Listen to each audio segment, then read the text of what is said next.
Good afternoon. I'm Michael Hahn, General Counsel of IAB.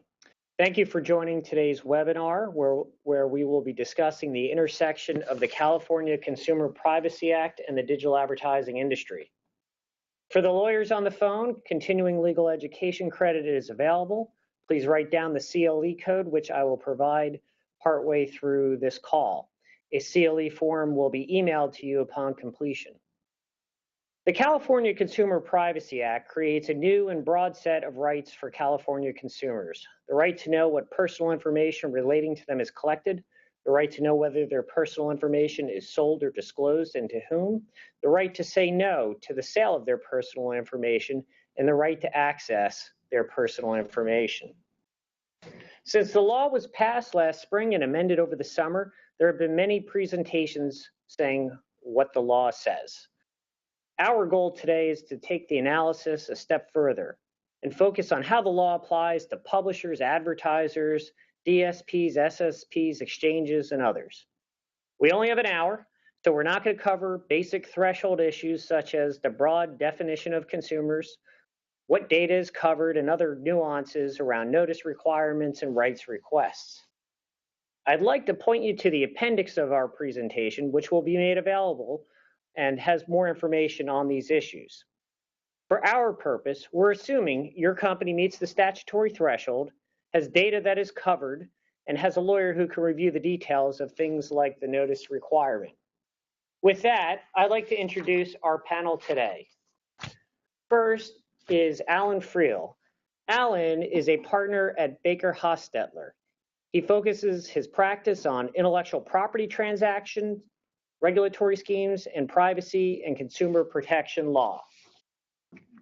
Next on our panel is Matt Savari, who is a partner at Lowenstein Sandler and focuses his practice on digital advertising, media, entertainment, blockchain, and privacy. He represents clients across the digital ad ecosystem and also recently co-authored a masterful piece analyzing the recent complaints filed in the EU regarding open RTB and behavioral advertising. Next on our panel is Howard Waltzman, who is a partner at Mayer Brown. Howard focuses his practice on communications and technology law and privacy compliance. He represents some of the nation's leading service providers, manufacturers, trade associations, regulatory compliance, and legislative matters, including with respect to privacy. With that, we're going to dive into the presentation today. The CCPA goes into effect on January 1st, 2020, which means there's a 12-month look-back provision for certain consumer data rights that begins on January 1st, 2019. The amendment to CCPA added two other important caveats concerning timing. First, the new bill gives the Attorney General until July 1st, 2020 to promulgate regulations. And second, it delays the initiation of any enforcement actions until 6 months after the publication of regulations or July 1st, 2020, whichever is sooner. Notably, the amendment does not contain a parallel provision delaying consumer civil actions beyond CCPA's effective date. The CCPA regulates what it defines as businesses, service providers, and third parties. These are new terms that were created and has some similarities and some differences to controller-processor distinctions under GDPR. Which bucket your company fits into for a particular purpose is something that our panel is going to grapple with today. With that, I'm going to turn it over to Alan. So, who's regulated and is an advertiser, an intermediary, or a publisher, a business, a service provider, or a third party? We're going to get into that substantially next. To keep advancing. Go to slide 6, please.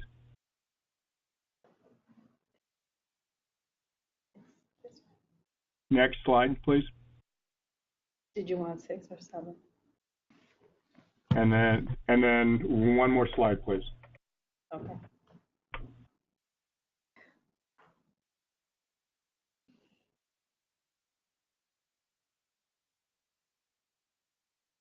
So let's start with publishers. Are publishers a business in the context of digital advertising on their websites?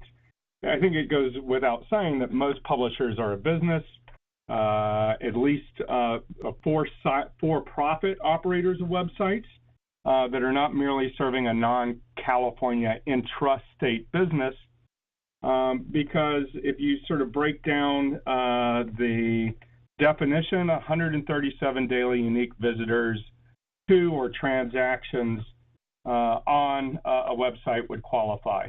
So beyond the $25 million threshold, I think we can assume that most publishers that are engaged in national advertising are going to be a business.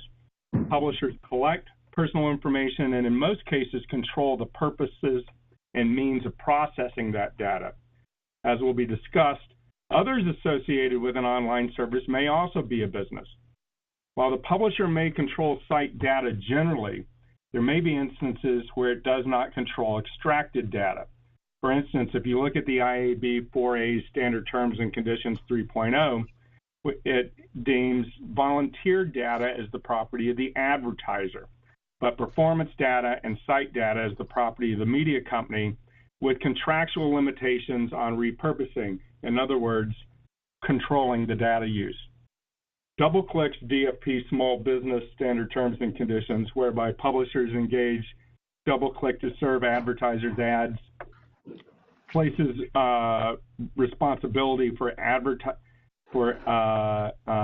advertisements on the publisher, for the advertisers on the publisher, not on DoubleClick, and has terms related to DoubleClick's collection and usage of program data, in particular, use of aggregate data, and we'll talk about how that's carved out from personal information under the CCPA.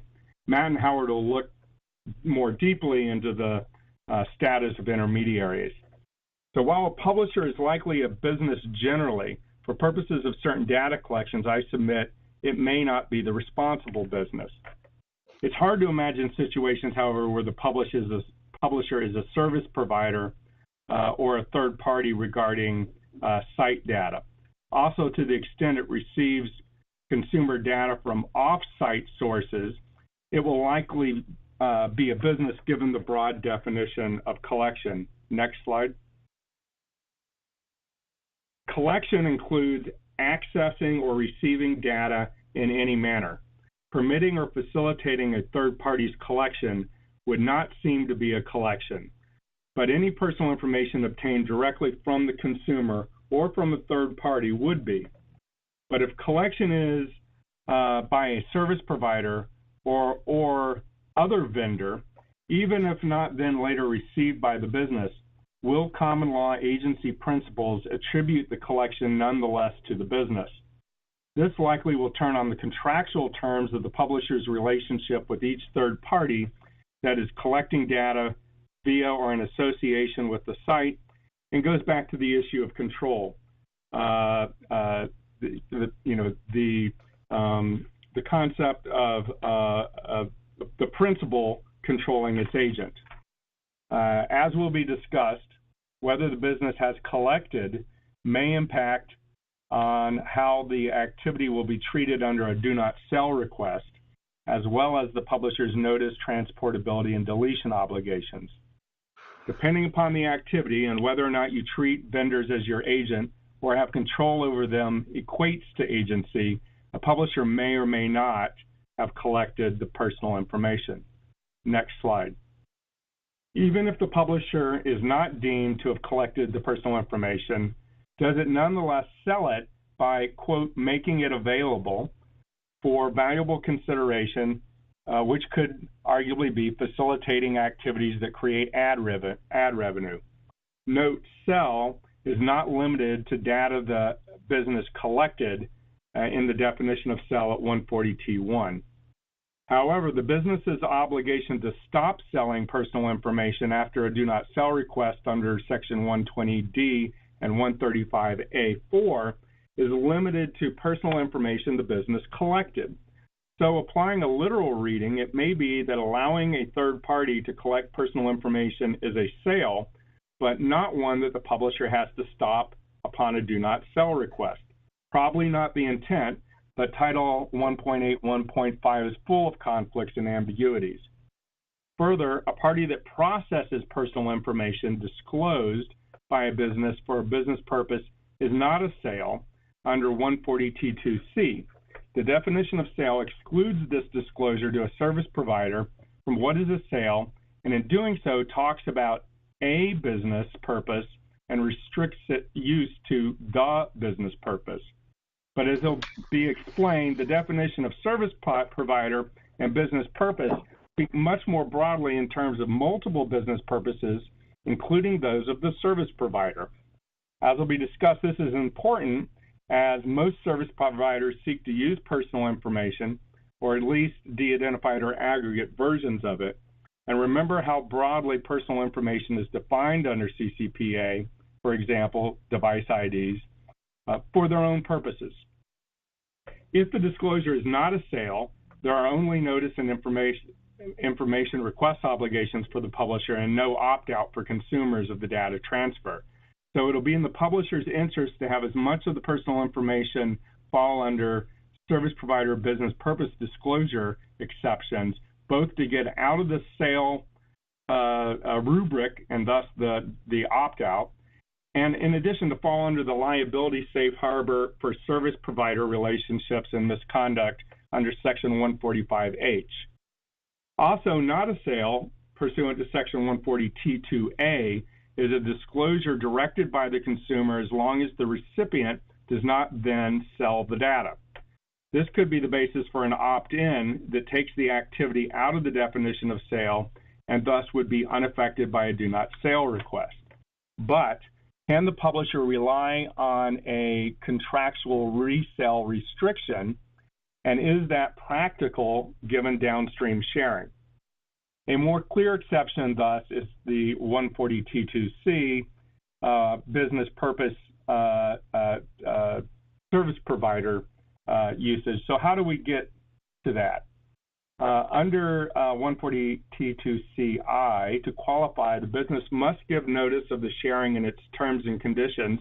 I think they mean privacy notice, consistent with Section 135, which has nothing to do with this, so I think they mean Section 130. According then next to T2CII, the service provider may not collect, sell, or use the personal information except as necessary to perform the business purpose. More on this in a minute. Note, to qualify as a service provider, there must also be contractual restricting of the personal information use, requiring a pass-through of deletion requests, and obtaining a certification of compliance with contract and applicable law. Next slide. While Section 140T2C, as I mentioned, suggests that this exception is very narrow, restricting use to the business's singular business purpose, I also mentioned that the definitions of business purpose and service provider suggest it's broader and can support the vendor's own business purposes.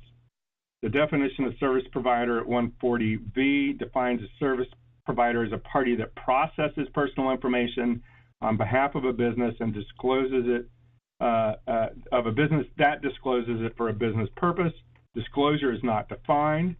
The definition of business purpose at 140D is where we get a little more latitude. It provides that the use is for the business or the service provider's operational purposes or other notified purposes, query what that could be, provided that use of the personal information shall be reasonably proximate to achieve the operational purpose that is compatible with the context for which the personal information was collected. This would suggest that the service provider can use the personal information for its and its other clients' business purposes. While that interpretation brushes up against the controller processor concepts as we know them in Europe somewhat, these concepts are just not fleshed out in CCPA. Also, de-identified and aggregate data are carved out, which may give some service providers more flexibility to use client data and remain within the service provider rubric. Remember the DoubleClick terms, whereby DoubleClick obtained usage rights for de-identified aggregate data. So then what are the clear limits for business purposes related to digital advertising? You see on the slide some quotes here from examples of permitted business purposes.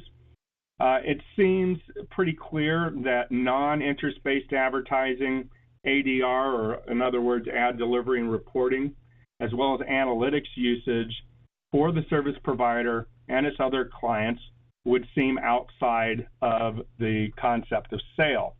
And then again, as I said, what about this notified other purposes? Could you get to interest-based advertising through good notice to the end user?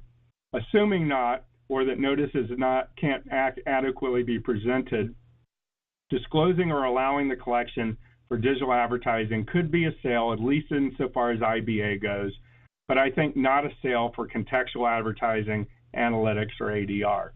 Next slide. So what does this mean for publishers? First, publishers have general notice requirement. These privacy policies will need to reflect the site's data practices consistent with the CCPA's unique notice requirements. Next, they may be required by ad tech companies and advertisers to provide notices those parties need to provide to site users, since publishers control the touch point in most instances, although less so with ads. For instance, if a data collection or transfer is a sale, the third party is restricted from further sale unless there is notice of an ability to opt out, so publishers may be asked to provide that. Most specific consumer requests are subject to being verified requests. Section 140V points out how verification will be done, which will be according to yet to be promulgated AG regs, so don't know a whole lot what that's going to mean. Interestingly, although information transportability and deletion requests are subject to verification pursuant to sections .100 and .05, the do not sell provisions of .120 do not mention verification. Now think a little bit about verification in the context of digital advertising, when what the consumer is tied to is California resident taxpayer status, not current location.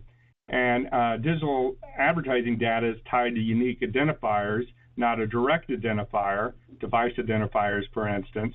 So how does the publisher, or any other business for that matter, properly authenticate? This may not matter for do not sell opt-out, say, for instance, for cookie data transfer, since no verification is required, and these requests could be processed at the indirect identifier level. But again, the right is limited to California taxpayers, so if you choose not to provide it to everyone, how can you determine qualification at the device ID level? The AG is supposed to flesh this out. Good luck with that. Assuming verification is an interest-based advertising opt-out, such as we have today under the self-regulatory system, the equivalent of the do not sell request, at least in the digital advertising context. Even if it is sufficient because the ADR collection and usage that would continue after the opt-out is not a sale, how does a do not sell request get converted to an IBA opt-out? Maybe it doesn't have to. If you look at section 135A4, the business's opt-out obligation, it's limited to refrain from selling personal information collected by the business. So again, is the publisher collecting the data?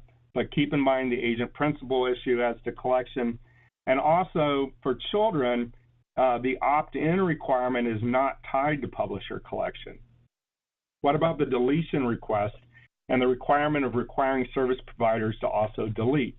The exception in 105D for retention reasonably anticipated within the context of a business's ongoing business relationship with the customer, when tied to the business purposes exception to sale, would seem to permit retention for non-IBA, ADR, and analytics, but not IBA.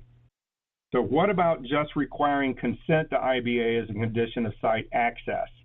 It's not clear if Section 125 would permit a publisher from requiring a subscription or a paid subscription for an IBA-free version of the service. Subsection A2 permits differential pricing or services, quote, if that difference is reasonably related to the value provided to the consumer by the consumer's data. Well, how do you figure that out? If you substitute the term business for consumer, maybe you could equate what the price what the value of the loss of the higher CPM of the IBA ad as compared to the contextual ad would be.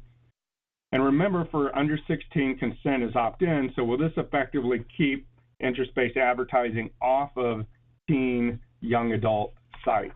Next slide. Let's turn to advertisers. Most national advertisers will be businesses. Again, however, are they the business responsible for certain data collections? As noted, the IAB 4A's terms make the advertiser the owner and thus the controller of only volunteer data.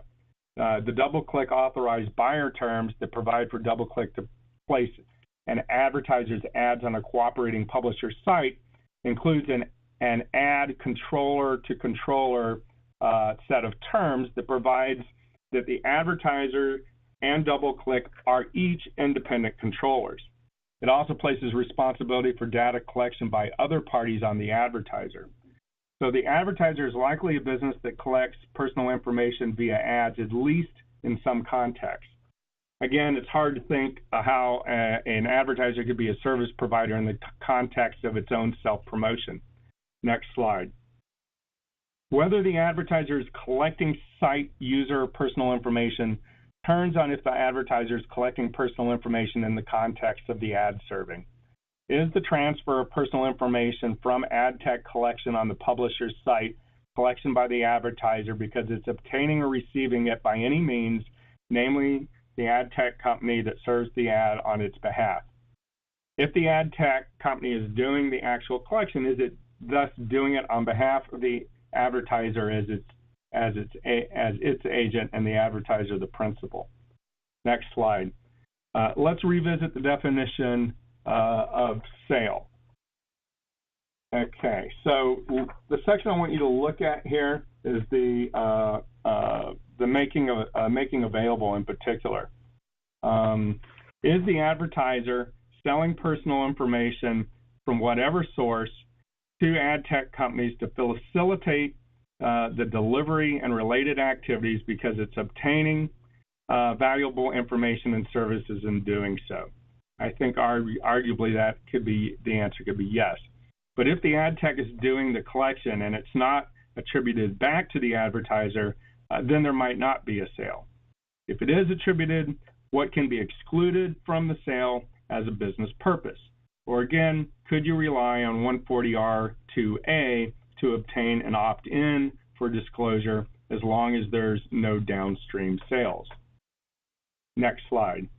Applying a similar analysis as was done for publishers, disclosure for contextual advertising, ADR, and analytics would seem a permissible business purpose outside of the scope of sale if required contractual restrictions were obtained.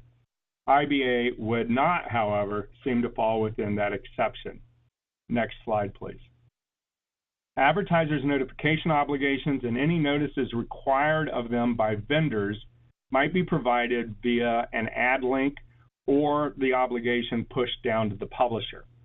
Will advertisers be asked to give notice and opt out of further sale by those to which it is deemed to be selling personal information? Regarding data subject requests, advertisers face the same or even more challenging issues than publishers regarding verification.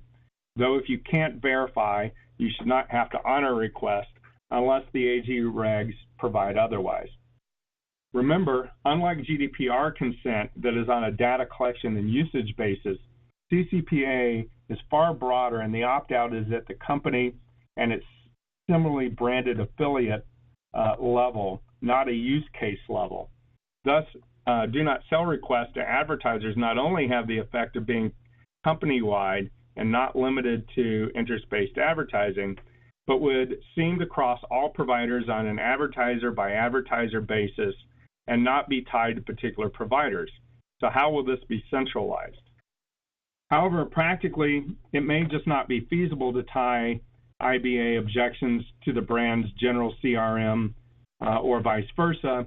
And given there is no verification requirement for do not sale, if you process the opt-out to the best you can with available information, will that suffice?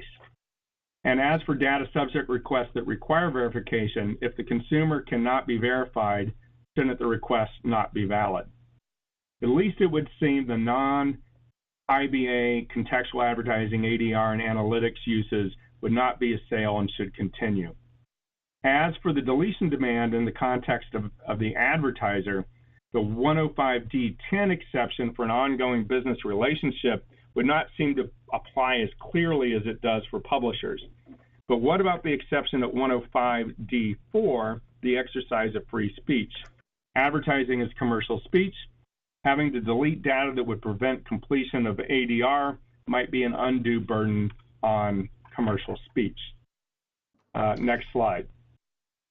Alan, one or two questions for you. So in the statute, California residence is defined by tax provisions, and this means that CCPA applies to individuals who are in California for other than temporary or transitory purposes, and individuals who are domiciled outside of California, who are domiciled in California and outside of California for temporary purposes.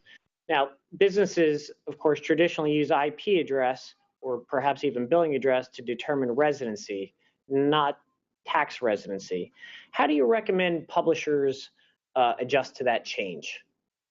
Well, maybe it's the Attorney General's problem. I mean, as I discussed, you can't meet the yet to be determined AG verification standards. I think you should not have to comply. Otherwise, there's a risk of a privacy breach, right? I mean, that's the whole purpose of verification.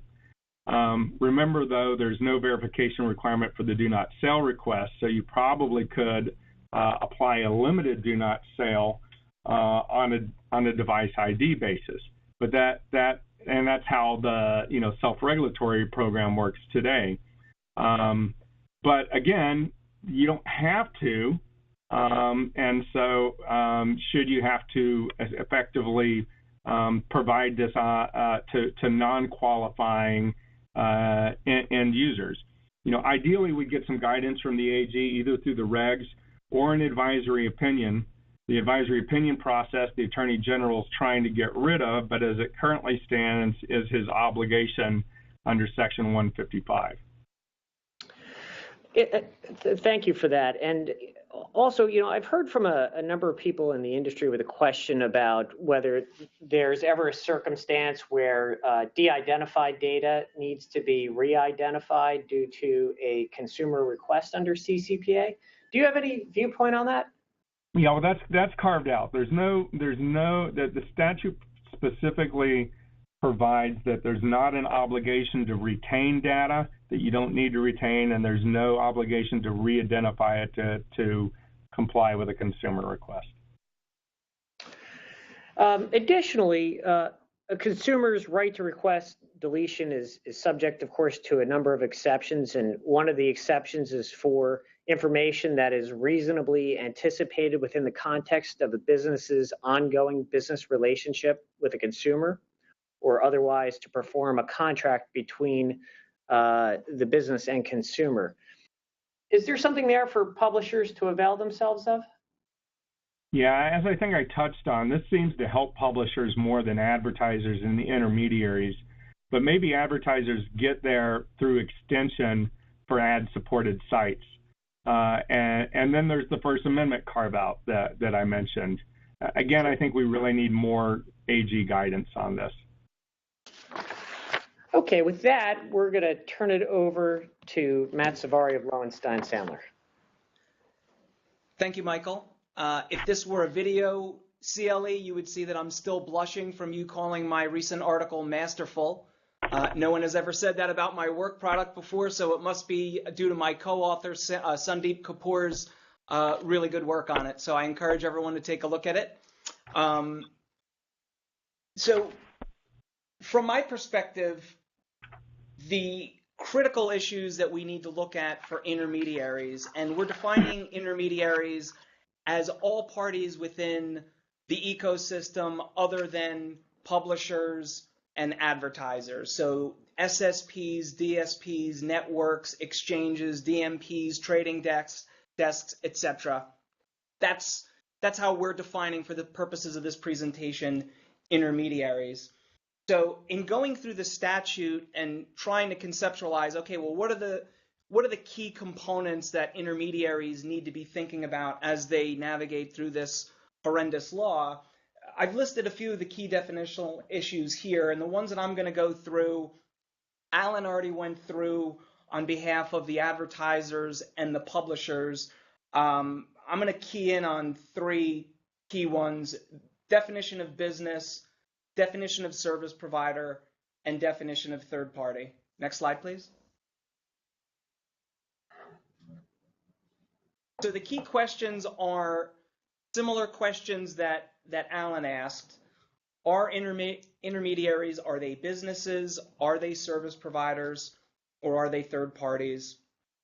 And as an intermediary, are they collecting personal information, are they selling it, or are they disclosing it for a business purpose?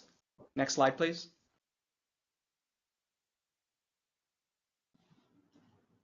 So most of the statute really governs the procedures and processes of businesses. There are certain requirements and restrictions that are imposed upon service providers and third parties, but for the most part, the Act applies to businesses. So for me anyway, the critical issue is, if you're a DSP, if you're an SSP, are you functioning as a business?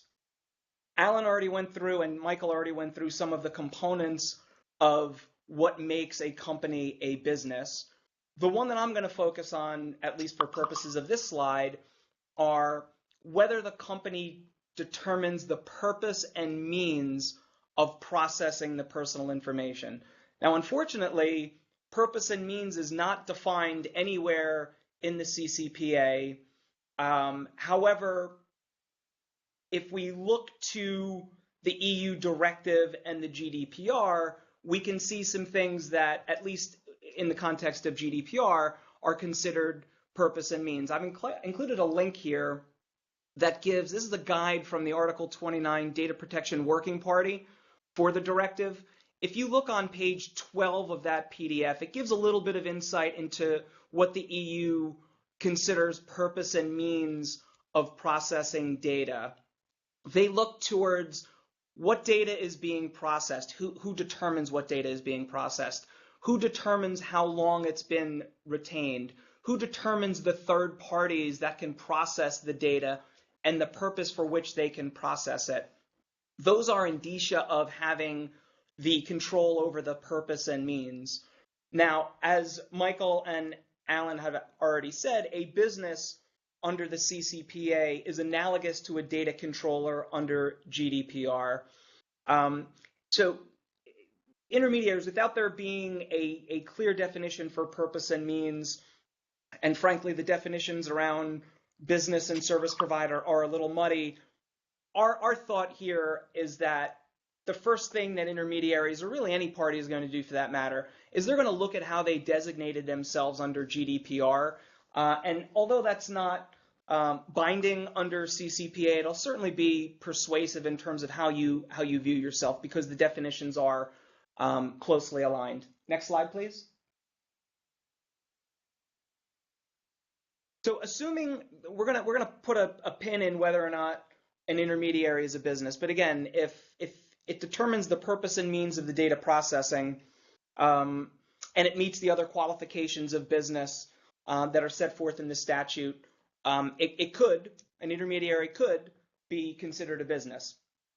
A more likely scenario is that an intermediary could be considered a service provider. And under GDPR parlance, a service provider is analogous to a data processor under GDPR. The next bullet, however, the definition of service provider is unclear.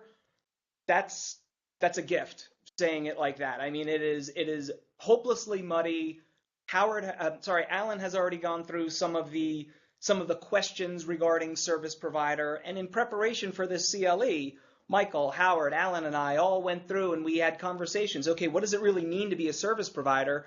You have 4 experienced attorneys on the phone, and we can't even come up with a single definition because there are a lot of ambiguities within the definition, some of which I'm going to go through now. So Alan already defined service provider as processing personal information on behalf of a business and to which the business discloses a consumer's personal information for a business purpose pursuant to a written contract.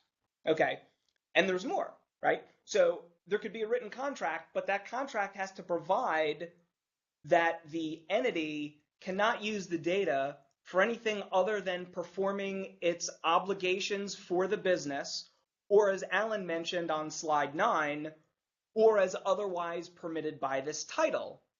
So if you link otherwise permitted by this title to the definition of business purpose, as Alan did, business purpose includes service providers' operational purposes. Alan and I differ slightly on how broad that could be read, or I think we're in agreement that it could be read a number of different ways.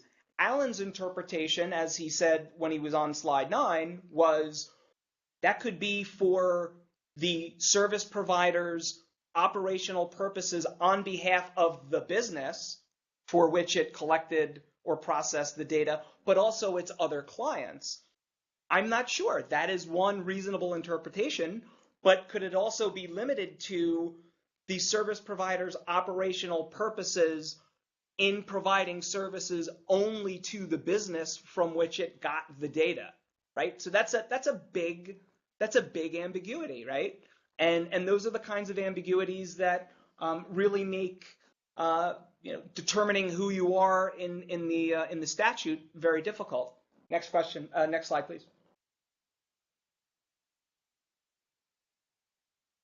So another ambiguity, as I just alluded to in the definition, is it says that the service provider is receiving the personal information from the business, right? It's right in the definition of service provider. However, there are a number of service providers that collect data directly from consumers on behalf of a business.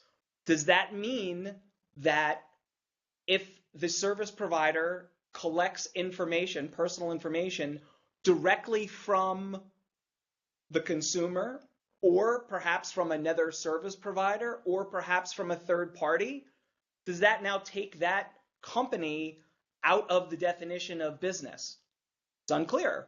So if we look at the statute as a whole, but in particular section 115, it does seem as if the statute, if you read the plain meaning of it, is that service provider is meant only to relate to collection of personal information from the business. I personally don't think that's a sensible, it's a reasonable reading of the statute, but I don't think that's a sensible outcome. So again, ambiguity within the statute.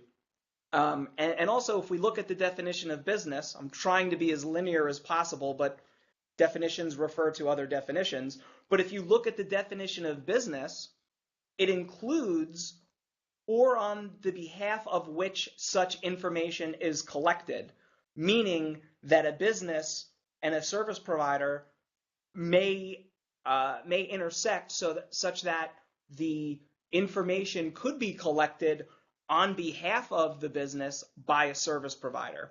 Next slide, please.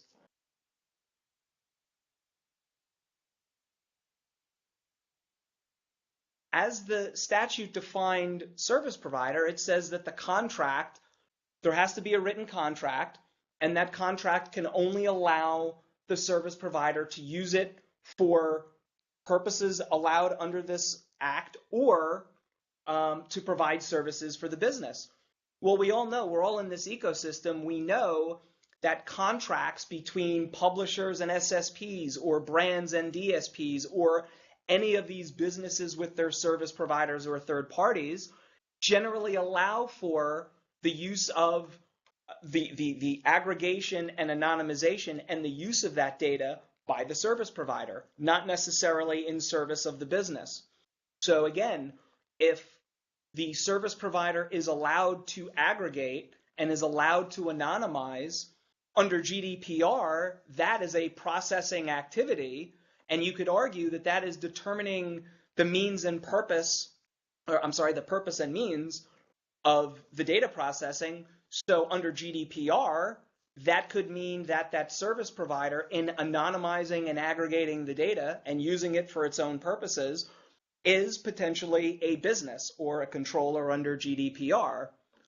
It's unclear here. So as a drafting note, if you are an intermediary slash service provider under CCPA and you want to remain under there, our recommendation would be to make sure that when we're talking about data rights in your contract, that you clearly specify that any aggregation and anonymization is done by the service provider on behalf of the business. That way it still hopefully keeps you within the definition of service provider, because what you don't want to do is to have the purpose and means of processing the data, which could then make you a business under the statute. Next slide, please.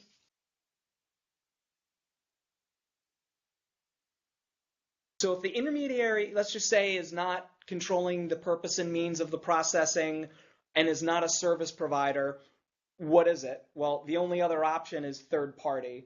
So again, GDPR has controller, processor. There is no bucket for third party under GDPR. So here it's sort of process of elimination. You start the analysis. Is the intermediary a business? No. Is the business a service provider? No. Well, then it's a third party.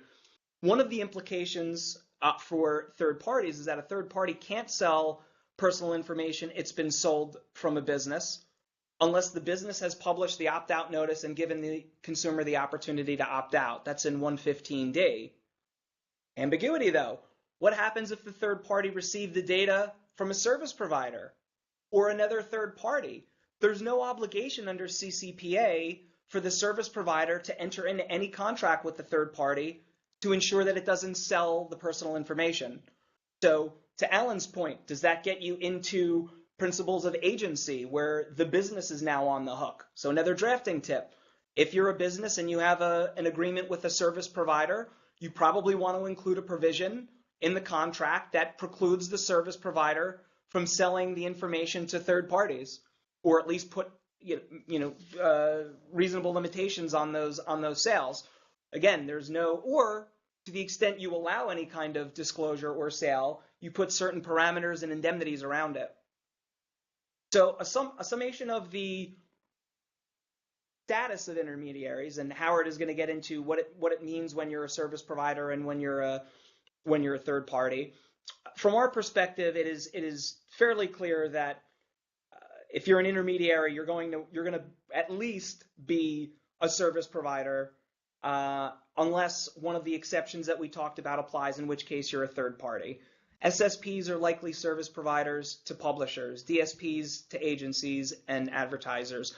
Ad exchanges are probably service providers to publishers and to the advertisers. However, as we discussed earlier, if the intermediary controls the purpose and means, it's a business if it meets the other criteria set forth in the definition of business. One sort of interesting nuance, I think, is ad networks. So from my perspective, ad networks are most likely functioning as a business. They are creating and selling audience segments on behalf of a number of different publishers. And the ad networks, I've formed several of them. They typically control the data processing activities. So I would assume, again, this is a fact-specific inquiry, but I would assume that an ad network would generally be regarded as a business, which is consistent with the EU directive. In the PDF that I linked to in a prior slide, if you look at page 23 on example 14, it discusses ad networks and describes them as controllers. So that's probably where they would shake out within the CCPA as well. Next slide, please. So I don't want to eat too much into Howard's time because I know he has some slides to go through. I'm sorry, next slide. Thank you. I don't want to dig into Howard's time too much, but here are typical types of data that intermediaries are collecting and processing in the context of the digital ad ecosystem. And if you look through these various buckets, again, people have different nomenclatures. I know IAB standard 3.0 terms have completely different definitions. That's a topic for another CLE. These are buckets, and 99.9% of the time, this type of data is going to be personal information. Bid request data that you're getting, where you're getting geolocational data, cookie IDs, ad IDs. As Alan already alluded to, the definition of personal information is incredibly broad. So here are several buckets, and most of them are going to be personal information under the CCPA. And with that, I will turn it over to Howard. Thanks, Matt. Next slide, please.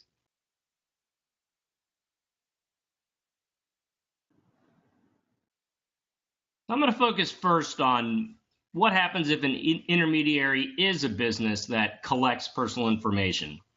The definitions for collection and personal information are incredibly broad and encompass a broad array of activities and information, even information that only indirectly identifies a person, or even information that indirectly identifies a household. And the definition of personal information also is intended to include device information. And collection is not just information collected from the consumer, but other sources as well. The first set of requirements on intermediaries that are businesses involve notice of and access to personal information collected by a business. A business must, at or before the point of collection, tell consumers about the categories of personal information to be collected and the purpose for which such categories will be used. A business cannot collect additional categories of personal information or use personal information collected for other purposes without prior notice. A business must also honor a verifiable consumer request for the consumer to access the personal information collected by the business. Now, one question becomes whether a request can be verified if the consumer's information is not directly associated with a name or other identifying information. Next slide, please.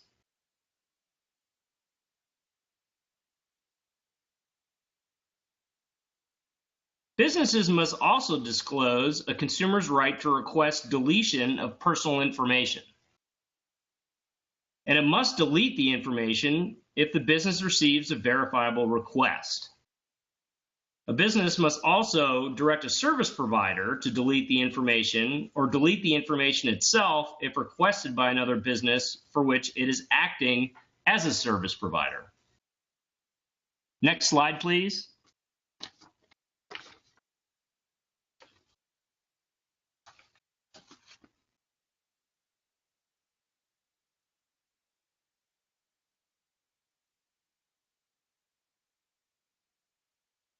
A business that sells or discloses personal information for business purposes must disclose, upon a verifiable consumer request, the categories of information that a business collects and sells or discloses for a business purpose.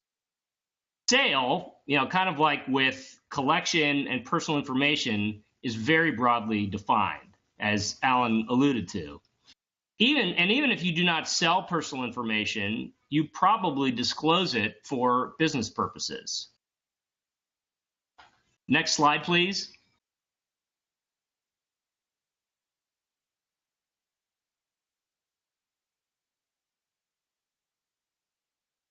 So what we have here is, in addition to the kind of broad disclosure, access and deletion requirements of the statutes, consumers can opt out of the sale of their personal information, but not from the disclosure of their personal information for business purposes. So again, if the activities that an intermediary is engaged in constitute sale, consumers can opt out of the sale of that personal information.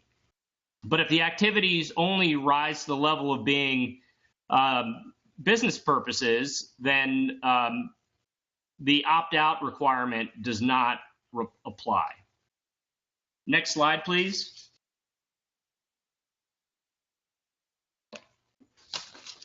Now, if the opt-out requirement applies, Any business that is required to provide consumers the ability to opt out is required to provide a clear and conspicuous link on its homepage or a California-specific page to which California consumers are directed that directs the consumer to a Do Not Sell My Personal Information page. Next slide, please.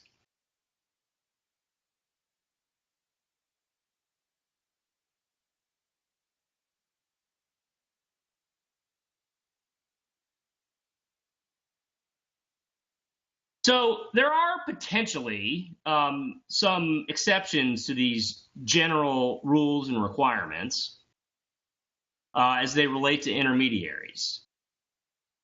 A business is not considered to have sold personal information to a third party if the consumer intentionally interacts with a third party and the third party does not subsequently sell the personal information. However, the scope of this exception is unclear, especially as hovering over, muting, pausing, or closing a given piece of content is not considered an intentional interaction. I think that this exception is likely to be fleshed out more in the regs or an advisory opinion to the extent that the AG is willing to provide one. Next slide, please.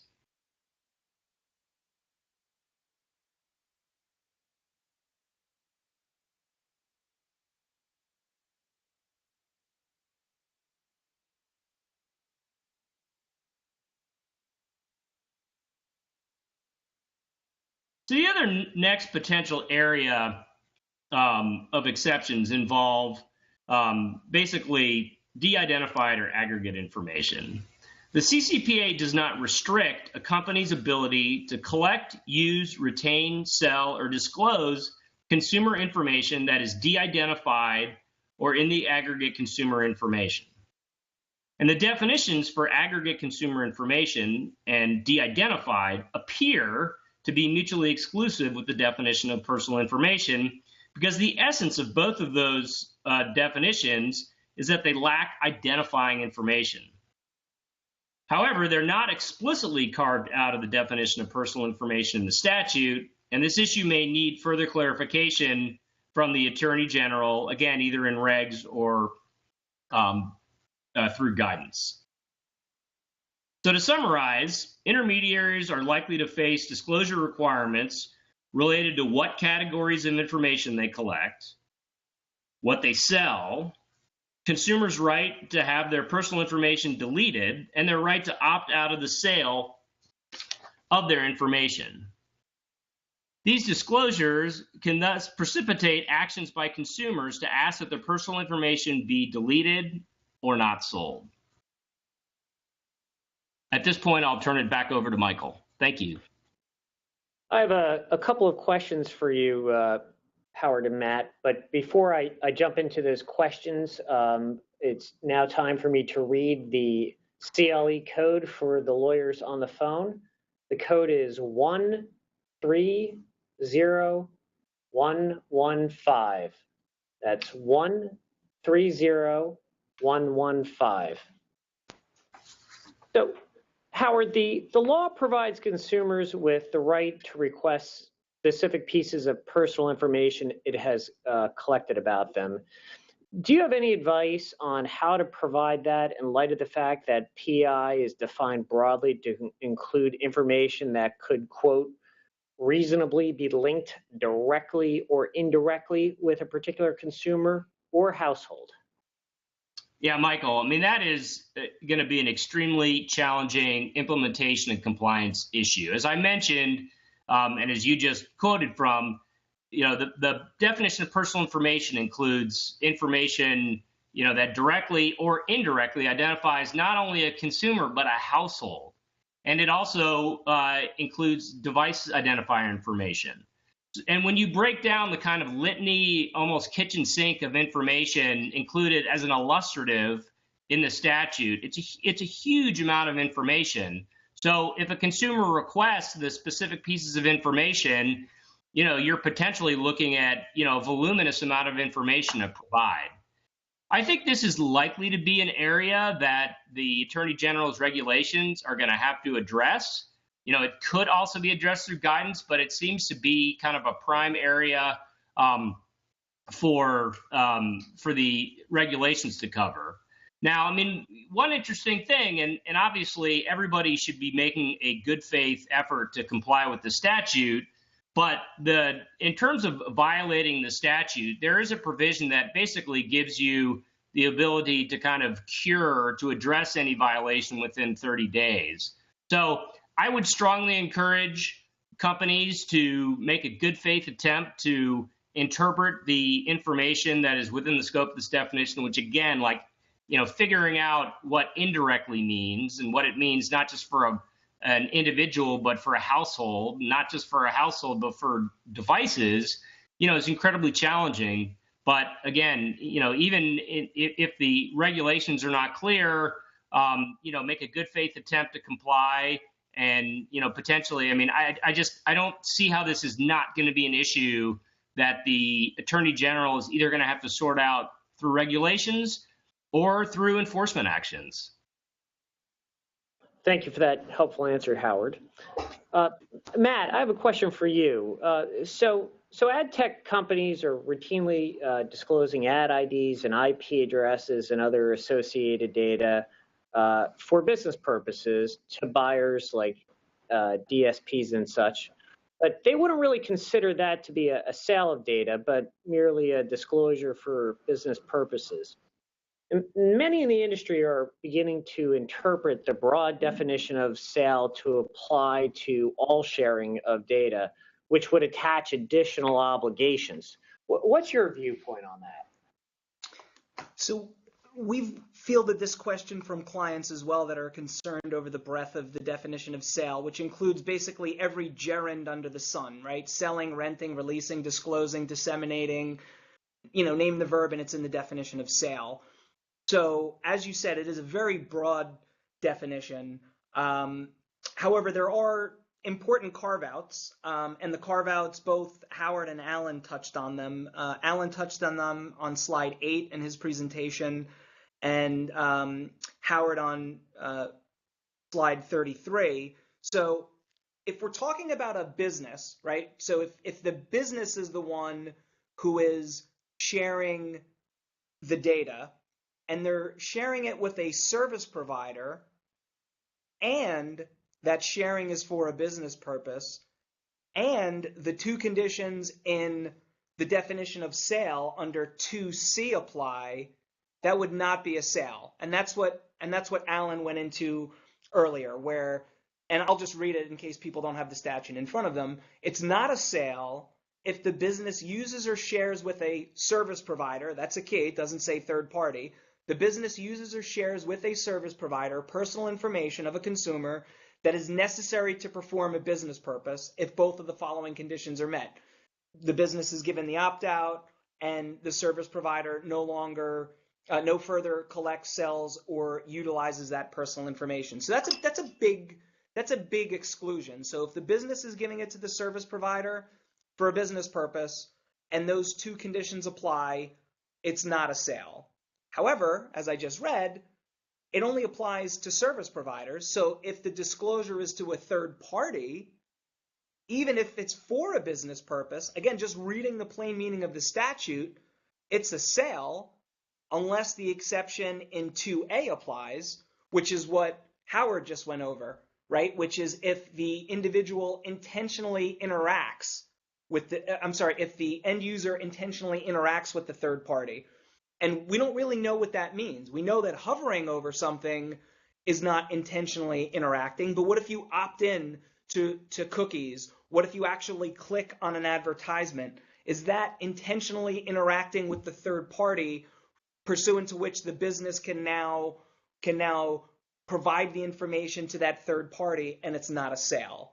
So those are really key exceptions to the definition of sale. So my perspective is the answer is no. Not every sharing of data is a sale, but mostly they are, unless one of those three exceptions apply. Well, thank you very much. I appreciate that, Matt. I'd like to thank everyone who has joined today's CLE and webinar. Hope you have learned something about the California Consumer Privacy Act. IAB is going to continue to generate additional content, information, and webinars on this subject, so please be on the lookout. Thank you all for participating.